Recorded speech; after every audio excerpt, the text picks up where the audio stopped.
السلام علیکم ورحمۃ اللہ وبرکاتہ۔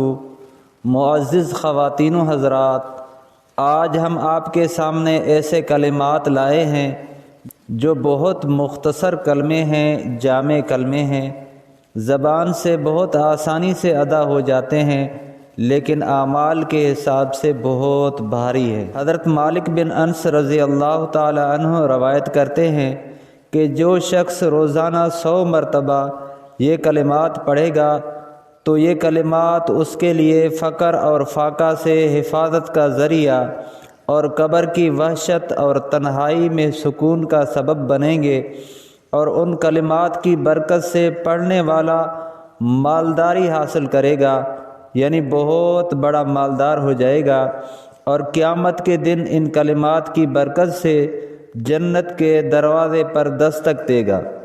کلمات کیا ہیں؟ لا الہ الا اللہ الملک الحق المبین، لا الہ الا اللہ الملک الحق المبین، لا الہ الا اللہ الملک الحق المبین۔ اللہ کے علاوہ کوئی معبود نہیں، وہ بادشاہ ہے، حق ہے، اور باتوں کو کھول کھول کر بیان کرنے والا ہے۔